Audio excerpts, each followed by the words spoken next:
Eclesiastes, capítulo 3. Vamos orar a Deus então, para a gente já dar início? Oremos. Senhor nosso Deus, nosso Pai, em nome de Jesus, te agradecemos, Senhor, por esta oportunidade, a qual o Senhor nos concede de estarmos aqui, ó Deus, para estarmos meditando na Tua Palavra. Ajuda, Senhor, abençoa cada um dos Teus filhos que estarão aqui, vendo, Senhor, essa transmissão, compartilhando, Senhor, da Tua Palavra, que possam ser abençoados, Senhor, que o Teu Espírito venha, Senhor, ministrar em cada coração. Abençoa também aqueles que estarão vendo posteriormente também essa transmissão, que da mesma forma o Senhor venha falar com cada um para a glória do Teu nome. Pedimos a Ti também a Tua bênção sobre a nossa nação, que o Senhor venha repreender este mal, Senhor, esse vírus que está aí causando tanta morte, tanto transtorno em tantas áreas nas vidas das pessoas. Senhor, repreende este mal, dá saúde para o Teu povo, guarda a Tua igreja, Senhor, em nome de Jesus. Repreende também esse vírus, Senhor, nas demais nações, que essa pandemia, Senhor, chegue ao fim e que o Teu nome possa ser glorificado, ó Deus. Continua guardando o Teu povo, as nossas famílias, os nossos lares, livra de todo mal. Também abençoa, Senhor, para que não venha faltar o pão na mesa dos Teus servos, Senhor. Ajuda, dá graça, Tu és provedor, que a Tua mão de poder, Senhor, esteja estendida ao nosso favor e que a Tua provisão continue vindo, Senhor, para a glória do Teu nome. Sê conosco, nos livra do mal, assim nós oramos e já Te agradecemos em nome de Jesus. Amém. Primeiramente eu gostaria aí de agradecer todos os irmãos que estiveram e que ainda estão orando por nós, não é? Passamos aí por um momento difícil essa semana com a perda do meu sogro, né? Meu sogro no dia 13, na última quarta-feira, ele veio a óbito, ele faleceu. Não foi por Covid, né? Foi devido a um problema de coração mesmo. Ele já estava com uma insuficiência cardíaca há algum tempo e aprove a Deus recolhê-lo nesse último dia 13. Sei que a situação é delicada, o momento é difícil, é de sofrimento, não é? Mas eu sei também que o Senhor ele tem nos confortado, nos consolado e nós temos aí contado também com a oração de todos os irmãos. Então, em nome da família, eu agradeço a todos pelas orações e peço que continuem orando para que o Senhor continue abençoando nesse momento de dor. Amém? Eu gostaria de estar meditando com os irmãos em uma palavra. Quero ser breve hoje, não vou tomar muito tempo. E uma palavra bem objetiva também e bem conhecida de todos nós. Ela está no livro de Eclesiastes, no capítulo 3. Nós vamos ler aqui a partir do versículo 1, né, o livro do Eclesiastes, capítulo de número 3, versículo 1 em diante, que diz assim: Tudo tem o seu tempo determinado e há tempo para todo o propósito debaixo do céu. Há tempo de nascer e tempo de morrer, tempo de plantar, tempo de arrancar o que se plantou, tempo de matar e tempo de curar, tempo de derribar e tempo de edificar, tempo de chorar e tempo de rir, tempo de prantear e tempo de saltar, tempo de espalhar pedras e tempo de ajuntar pedras, tempo de abraçar e tempo de afastar-se de abraçar, tempo de buscar e tempo de perder, tempo de guardar e tempo de deitar fora, tempo de rasgar e tempo de coser, tempo de estar calado e tempo de falar, tempo de amar e tempo de aborrecer, tempo de guerra e tempo de paz. Que vantagem tem o trabalhador naquilo em que trabalha? Tenho visto o trabalho que Deus deu aos filhos dos homens para com eles os afligir. Tudo fez formoso em seu tempo. Também pôs o mundo no coração deles, sem que o homem possa descobrir a obra que Deus fez, desde o princípio até o fim. Já tenho conhecido que não há coisa melhor para eles do que se alegrarem e fazerem bem na sua vida. E também que todo homem coma e beba e goze do bem de todo o seu trabalho. Isto é um dom de Deus. Eu sei que tudo quanto Deus faz durará eternamente, nada se lhe deve acrescentar e nada se lhe deve tirar. E isso faz Deus para que haja temor diante dele. O que é, já foi, e o que há de ser, também já foi. E Deus pede conta do que passou. Vi mais debaixo do sol, no lugar do juízo impiedade, no lugar da justiça impiedade ainda. E disse no meu coração, Deus julgará o justo e o ímpio, porque há um tempo para todo intento e para toda obra. Amém? Então nós vemos aqui uma palavra que ela fala do tempo, não é? Então aqui nós começamos lendo o escritor aqui, né, do livro do Eclesiastes, que foi o sábio Salomão. Ele nos fala sobre a questão do tempo. Quando nós falamos do tempo, a gente costuma dizer que há duas formas de tempo, pelo menos duas formas de tempo que nós compreendemos, não é? O tempo Cronos, que é o tempo que nós estamos habituados, né? O tempo do relógio, é o tempo de vida, são as horas do dia, é o tempo no contexto a qual nós estamos inseridos como seres humanos. Existe uma outra concepção de tempo, que é o kairos, que é uma medida, né? Que esse tempo quem administra é Deus. Né, diretamente, quem administra esse tempo é Deus. Nós vemos algumas passagens na Bíblia que mencionam esse tipo de tempo. Por exemplo, quando Deus diz, e veio na plenitude dos tempos. O que é essa plenitude dos tempos? É uma medida estabelecida por Deus. Então existe um tempo kairos, que Deus estabelece e ele administra diretamente, e existe um tempo que Deus criou para nós, o qual nós chamamos de cronos, não é? E é o qual nós temos também a responsabilidade de administrá-lo. Então, aqui no texto que nós lemos, ele vai indicando que há tempo, né? Aqui nós falamos tempo de nascer, tempo de morrer, tempo de plantar, tempo de arrancar o que se plantou, tempo de sorrir, tempo de chorar, enfim. Dentro da nossa vida, desse ciclo que nós chamamos, né, de vida, a gente é inserido dentro desse contexto tempo. E neste período de tempo, assim podemos dizer, que nós vivemos, nós vamos passar por diversas situações, por diversas fases, não é? E muitas vezes nós não estamos contentes, a verdade é essa, com aquilo que nós passamos. Um exemplo disso, vamos lá. Por exemplo, esses dias esfriou um pouco, né? A temperatura caiu um pouco, nós já fomos lá procurar dentro do guarda-roupas aquela blusa, aquela jaqueta tal, e eu vou pôr uma blusa porque eu tô morrendo de frio. A expressão que a gente usa é essa, né? Tô morrendo de frio. Mas quando tá muito quente, aqueles dias de verão, que a temperatura passa ali da casa dos 35, 37 graus, qual que é a expressão que nós usamos? É porque eu estou morrendo de calor. Não é assim que a gente fala? Aí você procura uma roupa mais leve, se puder usar uma camiseta, uma bermuda, ou se não puder, no ambiente de trabalho você vai procurar pôr uma roupa mais leve, mas enfim, você se adequa de acordo com o tempo que você está vivendo. Isso a gente está falando de clima, não é? Mas também está inserido no contexto do tempo cronológico que a gente conhece. Então, nessa forma, a gente observa que é difícil a gente se adaptar. E essa expressão que eu usei aqui, porque nós estamos morrendo ou de frio ou morrendo de calor, se a gente parar para analisar, é verdade. Porque nós estamos morrendo. À medida que o tempo passa, nós vamos chegando mais próximos do fim desse ciclo de vida, né? Há quem diga que o homem começa a morrer após o nascimento, né? É um processo, ele vai ter o processo de vida do seu crescimento até ele chegar a uma maturidade, aí vai chegar no auge da sua maturidade e aí vai começar a descer, vai começar ali um downgrade, ele vai regredindo, vai descendo, vai envelhecendo, né, melhor dizendo, e até chegar ao final desse ciclo de vida. E tudo isso é inserido dentro de um contexto de tempo.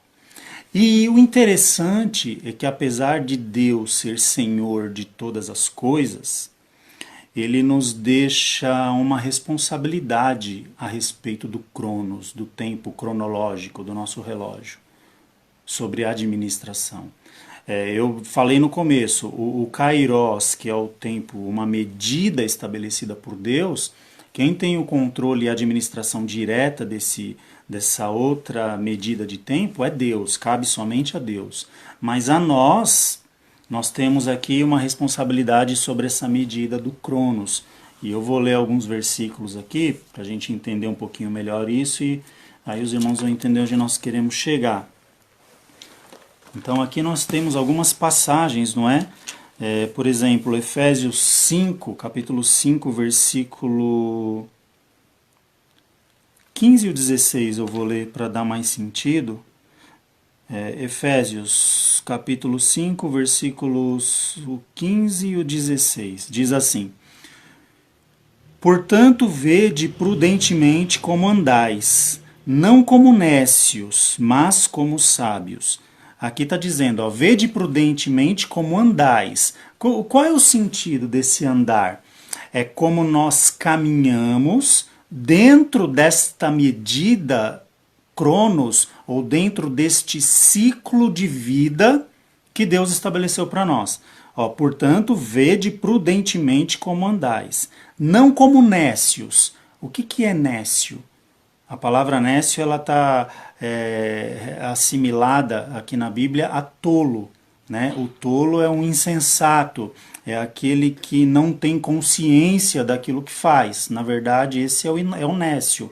É o novato, é o tolo, é o insensato, é o que não tem experiência. Tudo isso se encaixa como nécio. Mas aqui diz, não ande como nécio, mas como sábios. E qual é a diferença do nécio e do sábio dentro desse contexto aqui de Efésios 5, 15 e 16? Veja bem, o sábio e o nécio aqui são diferenciados por uma coisa. Ó, no 16 explica, remindo o tempo, porquanto os dias são maus. Então veja que a Bíblia ela nos chama a atenção para que possamos remir o tempo com sabedoria, aproveitar o tempo com sabedoria, aproveitar o tempo com inteligência. Por quê? Porque dentro dessa caminhada, o tempo desperdiçado não volta mais. Se a gente parar para analisar hoje em dia, o maior ativo que nós temos nas nossas vidas hoje é o nosso tempo. Você pode ter aí milhares de projetos, uma série de projetos que você desenvolva. Às vezes eles não vêm à tona, ou eles não são praticados. Não é por falta do projeto ser bom ou ruim, não é por falta, às vezes, de condição financeira, não. Às vezes a pessoa até tem condições de investir naquele projeto, mas o grande problema dela é a saturação do tempo, a falta de administração do tempo. Então o tempo é um grande ativo que nós temos hoje na nossa vida. Nosso tempo, como diz, né, um ditado, tempo é dinheiro. O tempo ele é dinheiro. O tempo que nós perdemos em coisas fúteis ou coisas que não acrescenta, nunca mais volta. É o tempo de vida numa escala onde nós nascemos ali, começamos do zero até o findar da nossa vida, que nós não sabemos onde termina, né, o tempo exato do término da nossa vida. Então, dentro desse período, a gente tem que tomar cuidado para não ter um desperdício excessivo de tempo. Então, veja que quando Deus fala para nós, como nós lemos em Eclesiastes, há tempo de nascer, há tempo de morrer, há tempo de sorrir, há tempo de chorar, há tempo de plantar, há tempo de colher, há tempo de amar, há tempo de aborrecer, há tempo de abraçar, há tempo de se afastar. Mas em tudo isso, em todas essas circunstâncias da vida, Deus, Ele está presente conosco. E esse é o grande milagre, vamos dizer assim, da vida, no sentido de que, tanto nos tempos bons, quanto nos tempos difíceis ou ruins, pelo qual nós podemos passar ou atravessar, o Senhor ele está conosco. Então, veja que o momento que está bom, o momento que você tem a sua mesa farta, que você possa estar ali com a sua saúde boa, tudo correndo bem na sua vida, na vida dos seus familiares, Deus é contigo nesse momento. E no tempo da adversidade, no tempo da enfermidade, no tempo do luto, no tempo da dificuldade financeira, ou no tempo como nós estamos vivendo agora, tempos de incerteza, tempos que nós não sabemos como é que vai se findar essa situação, dessa pandemia, independente do tempo, Deus está conosco em todas as situações. E isso é o que nos consola, isso nos fortalece, isso nos alegra, porque tem tempo que é de chorar. E não adianta você querer fazer outra coisa. Não adianta você, olha, agora eu não vou chorar, eu vou me iludir, eu vou me embriagar, eu vou usar de qualquer artifício para tirar essa tristeza, mas não adianta, porque o tempo é de choro. Então, se o tempo é de choro, é para chorar. A Bíblia diz assim: chorai com os que choram. A Bíblia não manda você ir alegrar quem chora. Já parou para ver isso? A Bíblia não fala assim, ó, vai lá alegrar quem está chorando, ou vai lá fazer quem está chorando parar de chorar. Não.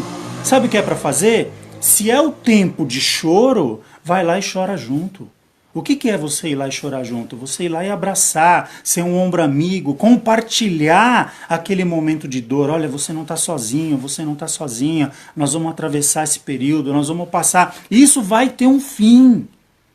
E isso é o que nos traz esperança, é que faz a diferença. Porque veja, aquele texto de Eclesiastes que nós lemos, o interessante é que ali nós nos deparamos com as duas formas de tempo. Tanto a forma de tempo do Cronos, quando Deus vem aqui, né, nos instruindo, vem dizendo sobre o tempo determinado para todo propósito debaixo do céu. Veja que há um contexto para isso. Olha, o tempo de vida de vocês, a administração da ordem de vida. E aqui vem discorrendo, como eu falei, tempo de nascer, tempo de morrer, tempo de plantar e por aí vai. Mas tem um versículo aqui no versículo 15, ainda do capítulo 3 de Eclesiastes, que diz, ó, o que é, já foi, e o que há de ser, também já foi, e Deus pede conta do que passou. Veja que agora aqui nós estamos em outra dimensão do tempo. Por quê? Porque no Kairós, no tempo de medida de Deus, o que é, para Deus já foi. E o que ainda vai acontecer, para Deus também já foi. Como pode ser isso? Como que o que vai acontecer para Deus também já foi? Porque Deus, ele é Senhor até do tempo. E Deus, pela sua onisciência, ele sabe o final de todas as coisas. A Bíblia não diz, se eu não me engano, lá em Isaías, né? Capítulo 6 ou capítulo 9, acho que é capítulo 6, não me recordo bem, que diz lá que o Senhor, ele é Pai da eternidade. Quem que criou a eternidade? Foi Deus. Ele é Senhor do tempo. Ele está no controle absoluto do tempo, tanto do Cronos quanto do Kairós. Deus, ele estabelece o controle do tempo, do andamento das nossas vidas, das coisas que acontecem nas nossas vidas. Então, eu quero dizer aqui que nós somos responsáveis pela administração do nosso tempo. E se nós estamos vivendo um tempo difícil, nós precisamos administrar esse tempo difícil. Não adianta, por exemplo, no tempo de eu chorar, eu querer sorrir. Não vai dar certo. Não adianta também no tempo de eu sorrir, eu querer chorar. Não adianta no tempo de eu plantar, eu querer colher. Porque eu não vou conseguir colher o que eu não plantei. Então veja que o X da questão, aqui o fator que produz a diferença, que faz com que esses tempos se completem na nossa vida, são as nossas ações. As nossas ações vão transformar isso em resultados. Então, se no tempo de plantar eu deixar de plantar, quando chegar o tempo de colher, qual vai ser o meu resultado? Nenhum. Se no tempo de chorar eu deixar de chorar e talvez eu me embriagar, qual vai ser o resultado? Nenhum. Por quê? Porque eu vou ficar com o choro engasgado. Se no tempo de sorrir eu deixar de sorrir, como que eu vou gozar dessa felicidade? Não vou, porque eu não estou aproveitando daquilo que Deus concedeu. Então veja que Deus, ele pede que nós usemos a nossa inteligência para remir o nosso tempo. Por quê? Porque os dias são maus, são curtos, são breves. E o que a gente faz hoje precisa ser feito com sabedoria diante de Deus. Nós precisamos entender que o Senhor é aquele que está conosco em todos os momentos. Não é porque o tempo é de choro ou o tempo é de se afastar, de abraçar, como o tempo que nós estamos vivendo agora, que Deus não está conosco. Ah, Deus me abandonou porque eu não vejo mais fulano, não vejo mais Beltrano, não tô... Não, não é assim. Isso é um período. É um tempo que nós vamos ter que se comportar com sabedoria, com prudência e entender que Deus ele tem o controle de todas essas coisas. Lembra o exemplo que eu usei do frio e do calor? No frio, você usa aquela jaqueta e eu vou morrer de frio, vou pôr uma blusa porque eu estou morrendo de frio. No calor, você põe uma roupa leve, porque eu estou morrendo de calor. Tenta inverter a ordem disso. Quando você estiver morrendo de calor, põe uma jaqueta para ver. Aí morre mesmo, né? Quando estiver morrendo de frio, põe uma camiseta leve, aí congela. Então, quer dizer, vejam que tudo se encaixa com a nossa sabedoria aplicada ao tempo que nós estamos vivendo. Então, por que eu estou dizendo tudo isso? Talvez não esteja me fazendo entender muito bem, não sei se os irmãos estão me entendendo onde eu quero chegar, mas, resumindo a história, nós temos que remir o nosso tempo. Em tudo, buscarmos a direção do Senhor. Em tudo, nós procurarmos fazer aquilo que agrada a Deus, para que o nosso tempo ele seja bem aproveitado, para que Deus ele possa nos ajudar tanto em tempos de dificuldade, tempos de angústia, tempos de choro e de dor, quanto em tempos de bonança, de fartura, de alegria, tempos bons, né, no geral, que Deus sempre esteja atuando nas nossas vidas. Porque como seres humanos, nós estamos fadados a passar por todas essas situações. Engana-se aquele que acha que a sua vida vai ser um mar de rosas, não é? Ah, não, porque eu não vou ter problema. Se alguém algum dia disse para você, aceita Jesus, que os seus problemas vão ser resolvidos, me desculpa dizer, mas não é verdade. Né? Porque os problemas existem sim, passamos por situações difíceis sim, mas com uma diferença. As pessoas aí fora, quando se deparam com dificuldades, alguns chegam até a tirar suas próprias vidas porque se desesperam, porque não tem esperança. A diferença está aí.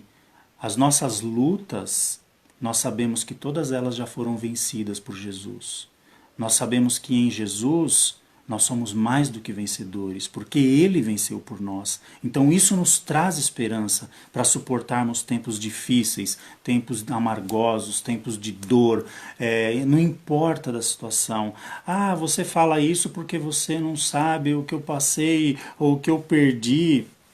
Pode ser que eu não saiba mesmo, mas eu também tenho os meus problemas, eu também tenho as minhas dores, como aconteceu conosco essa semana, também temos as nossas perdas, não é verdade?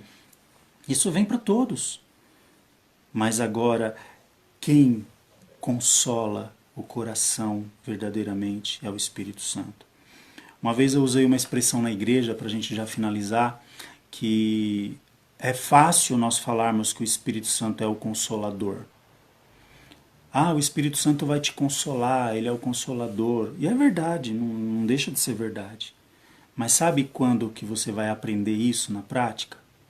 Quando você vê um ente querido seu deitado num caixão. Quando você vê uma pessoa que você ama com uma doença em estágio terminal. Sabe aquelas... Por que eu estou usando essas circunstâncias assim, até apelativas? Porque quando não há mais o que se fazer, aquela situação onde já não cabe mais recurso, onde o dinheiro já não muda mais nada, onde é você e Deus. Aí você descobre na pele, na prática, de verdade, que o Espírito Santo é consolador de fato. Porque Ele te ampara, porque Ele vem e te tranquiliza. Ele coloca às vezes até um sorriso no teu rosto, num momento que talvez você não teria nem forças para sorrir. Mas é Ele quem faz isso.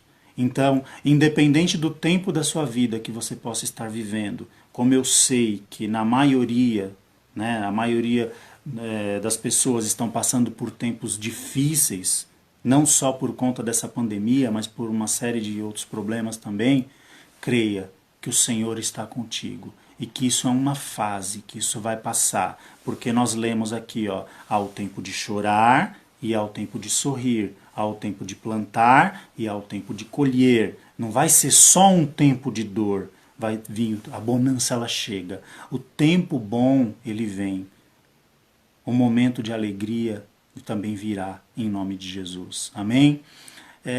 Quero terminar por aqui, não é? Estou bastante cansado também, esses dias foi bem corrido para nós, dormindo pouco, mas glórias a Deus por tudo, não é? Em relação, como eu falei, ao meu sogro, Deus preparou tudo além daquilo que a gente esperava e nós só temos que glorificar a Deus. Apesar da dor da perda, apesar da dor, né, da separação, a falta que Ele vai fazer para todos nós só temos que glorificar a Deus porque Deus preparou o melhor. E eu tenho a certeza de que Ele está nesse momento nos braços do Pai e que Deus está cuidando e confortando toda a família. Amém? Deus nos abençoe, vamos estar orando para encerrar. E só um aviso rapidinho, nós tínhamos até comentado, acho que na live do domingo, de fazermos a nossa ceia no próximo domingo agora, mas nós queremos marcar para o próximo, não para esse domingo, para o outro. Eu até conversei com o irmão Manuelzinho, que também está aqui na transmissão. Nós temos um problema do rodízio que foi estabelecido aqui em São Paulo e no próximo domingo nem o meu carro e nem o carro do irmão Manuelzinho roda nesse dia. Então nós não conseguiríamos estar lá na igreja para estar ministrando a ceia. Eu vou contatar os irmãos depois através do WhatsApp para a gente estar agendando, tá? Nós não estamos fazendo culto, a ceia ela não será feita como nós sempre fizemos, né, com a igreja cheia, não. Nós vamos fazer no último formato que fizemos o mês passado, agendando horário para os irmãos estarem lá, comparecendo aos poucos, e a gente vai servindo a ceia aos irmãos que chegam à igreja, eles tomam a ceia e vão para suas casas. Não vai ter culto, não vai ter pregação, não vai ter louvor, nada disso. É somente a ministração da ceia com horário marcado. Tá? Amém?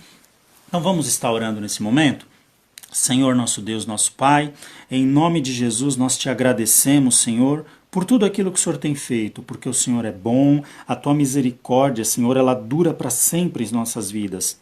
Somos gratos a Ti, porque a Tua boa mão de poder tem sido sobre nós, Senhor, nos momentos de dor, nos momentos de dificuldade. O Senhor tem sido o nosso amparo, o nosso consolador, Senhor. Agradeço a Ti pela obra que tem feito em meio à nossa família, que o Senhor tem sustentado, tem dado graça, tem confortado os corações diante deste momento de luto, deste momento de perda, Senhor. Agradecemos a Ti também pela vida dos irmãos que estão intercedendo ao nosso favor, Senhor. Abençoa cada um, retribui para a glória do teu nome. Continua abençoando a tua igreja, o teu povo, que o Senhor dê saúde para o teu povo, guarda, Senhor, o teu povo de todo mal, repreende, Senhor, essas enfermidades, ó Deus, em nome de Jesus, que também não venha faltar o pão na mesa dos teus filhos, Senhor. Passamos também por esse momento difícil na economia, na política, ó Pai. Abençoa, Senhor, para que essa situação melhore, para que o Senhor possa entrar com a tua provisão, ó Deus. Guarda-nos, livra-nos de todo mal, continua nos dando saúde,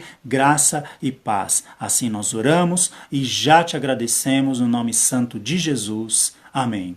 Deus abençoe, meus irmãos, fiquem na paz do Senhor e domingo, se o Senhor permitir, estaremos aqui novamente para estar fazendo mais uma transmissão. Deus abençoe a todos.